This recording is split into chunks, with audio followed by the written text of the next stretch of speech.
नमस्कार दोस्तों। एक बार फिर हम हाजिर हैं एमसीक्यू टेस्ट सीरीज की अगली कड़ी को लेकर। एमसीक्यू टेस्ट सीरीज की 11वीं कड़ी तक हम लोग पहुंच चुके हैं। आज चलेंगे हम 12वीं कड़ी की ओर। एमसीक्यू 12। इससे पहले कि हम एमसीक्यू 12 की ओर चले, पूर्व की भांति एमसीक्यू 11 नंबर की सीरीज के आंसर शीट हम आपके सामने रखने का प्रयास करेंगे ताकि आप अपने आंसर का मूल्यांकन कर सकें और आप अपने आप को स्वयं को वेरीफाई कर सकें। आप अपने पढ़ाई के प्रिपरेशन को जांच परख कर सकें कि मेरी तैयारी कैसी चल रही है। तो आइए चलते हैं एमसीक्यू 11 के आंसर शीट की तरफ। स्क्रीन पर आप देख रहे होंगे, एक तरफ प्रश्न है और एक तरफ आंसर शीट दी गई है। एमसीक्यू 11 के जो 15 प्रश्न थे उसमें पहला प्रश्न था कि निम्न में से कौन जोड़ा सुमेलित नहीं है। एक तरफ स्टेट के नाम दिए गए हैं और उनके दूसरी तरफ उनके संस्थापक के नाम दिए गए हैं। इनमें से पहले का उत्तर होगा जो वो डी है। इनमें से कोई नहीं है, ऐसा कोई जोड़ा नहीं है जिसको आप सुमेलित नहीं मान सकते। अवध का संस्थापक सआदत खां था, बिल्कुल सही है। बंगाल का संस्थापक मुर्शिद कुली खां था और हैदराबाद का संस्थापक चिनकिलिस खां था, बिल्कुल सही है। इसलिए आपका सही उत्तर होगा डी। दूसरा प्रश्न था, मुर्शिद कुली खां ने 1704 ईस्वी में बंगाल की राजधानी ढाका से हटाकर मुर्शिदाबाद बनाया, जिसका मूल नाम क्या था। इसका सही उत्तर होगा मकसूदाबाद, यानी आपका उत्तर होगा बी। तीसरा प्रश्न था, अंग्रेजों ने कलकत्ता को बंगाल की राजधानी किस वर्ष घोषित किया। तो अंग्रेजों ने कलकत्ता को बंगाल की राजधानी 1773 ईस्वी में घोषित किया गया, जब वारेन हेस्टिंग्स भारत का गवर्नर बना या बंगाल का गवर्नर जनरल बना। चौथा प्रश्न था, जगत सेठ का बोलबाला निम्नलिखित में से किस बंगाल के नवाब के दरबार में हुआ करता था। 4 ऑप्शन थे, इनमें से आपका सही उत्तर होगा नवाब सुजाउद्दीन। बंगाल के शासकों की श्रेणी में नवाब सुजाउद्दीन जो आता है, मुर्शिद कुली खां के बाद का जो शासक था, उसके शासनकाल में जगत सेठ जैसे लोगों का बहुत बोलबाला था, बहुत ज्यादा पकड़ थी इनकी, और बिना उनकी इजाजत के या बिना उनकी सलाह के सुजाउद्दीन कोई भी कार्य नहीं करता था। पांचवा प्रश्न था, सिख संप्रदाय में गुरु शिष्य परंपरा निम्न में से किसके बाद समाप्त हो गई। तो आपका सही उत्तर होगा गुरु गोविंद सिंह। गुरु गोविंद सिंह के बाद गुरु और शिष्य की जो परंपरा सिख संप्रदाय में चल रही थी वो समाप्त हो गई। हालांकि इसके बाद बंदा बहादुर हुआ, लेकिन वो गुरु शिष्य की परंपरा का अनुयायी नहीं था या उसका समर्थक नहीं था। छठा प्रश्न था, नवाब कपूर सिंह द्वारा किस वर्ष सिखों को संगठित कर खालसा का गठन किया गया। तो आपका सही उत्तर होगा 1748। 1748 में पहली बार सिखों को खालसा सेना के रूप में संगठित, खालसा के रूप में संगठित करने का प्रयास किया गया नवाब कपूर सिंह के द्वारा। सातवां प्रश्न आपके स्क्रीन पर है, महाराजा रणजीत सिंह ने किसे अपनी राजधानी बनाया। बहुत इजी प्रश्न था, इसका सीधा सा उत्तर है लाहौर, यानी आपका उत्तर है ए। आठवां प्रश्न था, निम्न में से किस संधि के द्वारा अल्पसंख्यक अल्पवयस्क शासक दलीप सिंह के संरक्षण हेतु अंग्रेजी सेना पंजाब में पदस्थापित कर दी गई। नवाब दलीप सिंह के संरक्षण हेतु अंग्रेजी सेना जो पदस्थापित की गई पंजाब में, वो भैरवाल की संधि के द्वारा की गई थी। तो आपका सही उत्तर होगा बी। नवा प्रश्न है, सर्वप्रथम पुर्तगालियों ने अपना पहला किला कहां बनाया। संभवतः ये प्रश्न पहले भी पूछे जा चुके हैं। तो आपका सही उत्तर होगा कोचीन। 10वां प्रश्न था, निम्नलिखित में से किसको मुगल सम्राट जहांगीर ने 400 का मनसब और एक जागीर प्रदान किया था। 4 ब्रिटिश ईस्ट इंडिया कंपनी से जुड़े हुए लोग या अंग्रेजों के नाम दिए गए हैं, इनमें से आपको एक विकल्प का चयन करना था। सब जानते हैं कि सर थॉमस रो भी एक तरह से जहांगीर के ही दरबार में आया था, कैप्टन हॉकिंस भी उन्हीं के शासनकाल में आया था, और कैप्टन हॉकिंस को जहांगीर ने 400 का मनसब और एक जागीर प्रदान किया था भारत में। 11वां प्रश्न, कलकत्ता की स्थापना प्रारंभिक चरण में किन 3 गांवों को मिलाकर किया गया था? बहुत पॉपुलर प्रश्न है या बहुत लोकप्रिय प्रश्न है, प्रतियोगी परीक्षाओं में बहुत पूछा जाता है। सुतानाती, कालीघाट और गोविंदपुर, इन 3 क्षेत्रों को मिलाकर कलकत्ता की स्थापना प्रारंभिक चरण में की गई थी। इन 3 गांवों को मिलाकर अंग्रेजों ने जिस नवीन नगर की नींव डाली थी उसको हम कलकत्ता कहते हैं। क्या है? सुतानाती, कालीघाट और गोविंदपुर। 12वां प्रश्न था, फ्रांसीसी कंपनी ने व्यापार करने के लिए हिंद महासागर के किन द्वीपों पर अधिकार कर लिया? ये थोड़ा सा मुश्किल प्रश्न था। फ्रांसीसी कंपनी ने व्यापार करने के लिए हिंद महासागर के जिन द्वीपों की हम बात करते हैं जिस पर उन्होंने अधिकार किया था, वो द्वीप था मॉरिशस। बेसिन, गोवा तो दोनों भारत के हिस्से हैं और ये दोनों जो क्षेत्र हैं हिंद महासागर में नहीं पड़ते हैं, बल्कि आप कह सकते हैं कि गोवा तो आप देख रहे हैं कि अरब की खाड़ी में पड़ता है, हेलेना तो यूरोपीय द्वीप है, तो मॉरिशस जो है वो हिंद महासागर का द्वीप था जिस पर फ्रांसीसी कंपनी ने अपना अधिकार किया था। 13वां प्रश्न था, 1673 ईस्वी में फ्रैंको मार्टिन ने एक मुस्लिम सूबेदार से एक छोटा सा गांव प्राप्त किया था जो कालांतर में एक शहर के रूप में, एक नगर के रूप में जाना गया।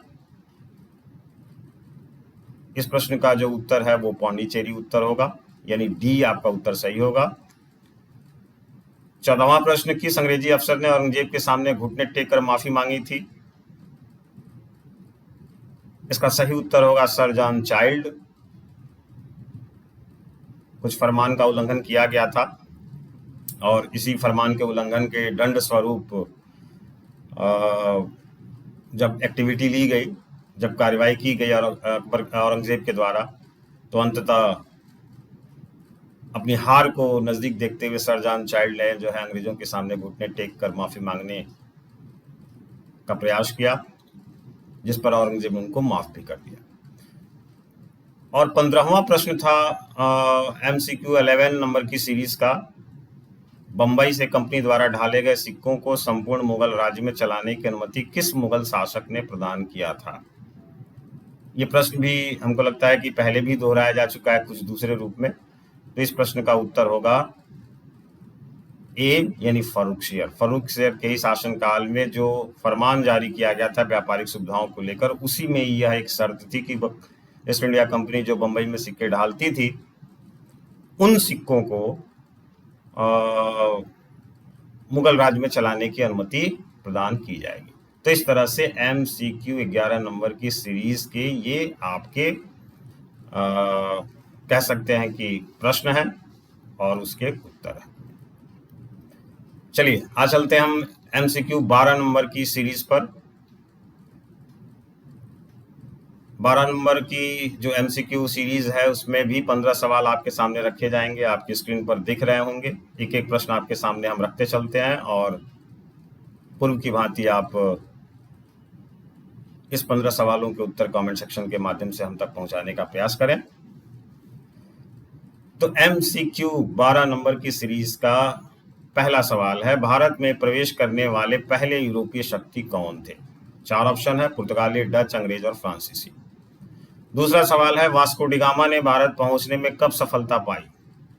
1492 ईस्वी, 1498 ईस्वी, 1600 ईस्वी और 1664 ईस्वी। MCQ 12 नंबर की सीरीज का तीसरा सवाल है, भारत में ब्रिटिश ईस्ट इंडिया कंपनी की स्थापना कब हुई? 1492, 1498, 1600 ईस्वी और 1664 ईस्वी। चौथा सवाल, किस वर्ष चार्ल्स द्वितीय ने बंबई का द्वीप ईस्ट इंडिया कंपनी को दे दिया? ये सवाल भी पहले पूछा जा चुका है, फिर एक बार रिपीट हो रहा है, किस वर्ष चार्ल्स द्वितीय ने बंबई का द्वीप ईस्ट इंडिया कंपनी को दे दिया? आपको टाइम बताना है, 1668 ईस्वी, 1678 ईस्वी, 1628 ईस्वी और 1618 ईस्वी। पांचवा प्रश्न है MCQ 12 नंबर की सीरीज का, निम्नलिखित में से कहां फ्रांसीसियों ने अपनी पहली फैक्ट्री की स्थापना की? कलकत्ता, मद्रास, हैदराबाद और सूरत। छठा प्रश्न है MCQ 12 नंबर की सीरीज का छठा प्रश्न, निम्नलिखित में से कौन रजनी पाम दत्त की प्रमुख रचना है? क्रॉनिकल, हरिजन, इंडिया टुडे और इंडियन इकोनॉमी। 7वां प्रश्न, भारत में श्रेष्ठता को लेकर अंग्रेजों और फ्रांसीसियों के बीच कुल कितने युद्ध हुए? 2, 3, 4, 5। बहुत आसान प्रश्न है। MCQ 12 नंबर की सीरीज का 8वां प्रश्न है, डुप्ले कौन था? 4 विकल्प हैं, एक फ्रांसीसी गवर्नर, एक ब्रिटिश गवर्नर, एक डच गवर्नर और इनमें से कोई नहीं। 9वां प्रश्न है, कालकोठरी की घटना किससे संबंधित है? पलासी का युद्ध, बक्सर का युद्ध, सप्तवर्षीय युद्ध, वानडीवास का युद्ध। MCQ 12 नंबर की सीरीज का 10वां सवाल है, पलासी के युद्ध के समय बंगाल का नवाब कौन था? सिराजुद्दौला, शुजाउद्दौला, मीर जाफर, अलीवर्दी खां। बहुत आसान से सवाल आपको दिए गए हैं। MCQ 12 नंबर की सीरीज का 11वां प्रश्न है, पलासी का युद्ध कब लड़ा गया? मई 1757, जून 1757, मार्च 1757, अप्रैल 1757। MCQ 12 नंबर की सीरीज का 12वां प्रश्न, पलासी का युद्ध एक सैनिक मुठभेड़ से कहीं अधिक था। यह स्टेटमेंट है, आपको बताना है कि यह स्टेटमेंट किसका है या किसका कथन है। पलासी का युद्ध एक सैनिक मुठभेड़ से कहीं अधिक था। आरसी दत्त, जदुनाथ सरकार, वाटसन और आरसी मजुमदार। आप 4 विकल्पों में से किसी एक विकल्प का चयन आपको करना है। 13वां प्रश्न, MCQ 12 नंबर की सीरीज का निम्नलिखित में से कौन बंगाल का सबसे शक्तिशाली नवाब था? सिराजुद्दौला, मीर जाफर, मीर कासिम और उपरोक्त सभी। 14वां प्रश्न, पलासी के युद्ध के समय बंगाल के नवाब की सेना का प्रमुख सेनापति कौन था? 4 ऑप्शन है आपके सामने, अमीर चंद, मीर जाफर, मीर कासिम और सिराजुद्दौला। इन 4 विकल्पों में से किसी एक विकल्प का चयन करना है आपको। MCQ 12 नंबर की सीरीज का अंतिम और 15वां सवाल, पलासी के युद्ध के बाद बंगाल का नवाब कौन बना? पलासी के युद्ध के बाद बंगाल का नवाब कौन बना? अमीर चंद, मीर जाफर, मीर कासिम और सिराजुद्दौला। तो दोस्तों, ये है आज के MCQ 12 नंबर की सीरीज के 15 सवाल। उम्मीद है कि आप इन 15 सवालों के जवाब कमेंट सेक्शन के माध्यम से हम तक पहुंचाएंगे और इसी तरह के नित्य अभ्यास से मैं उम्मीद करता हूं कि आपकी तैयारी बेहतर होगी। निश्चित रूप से यदि आपको MCQ सीरीज यह बेहतर लग रही होगी तो निश्चित रूप से आप हमें कमेंट के माध्यम से बताइए। लाइक कीजिए, शेयर कीजिए दोस्तों के बीच, सब्सक्राइब कीजिए चैनल को। और आज की MCQ 12 नंबर की सीरीज में 15 सवालों के बाद हम फिर मिलेंगे MCQ 13 नंबर की सीरीज को लेकर। तब तक के लिए हमें अनुमति दीजिए। बहुत बहुत धन्यवाद आप सभी लोगों का। Thank you very much.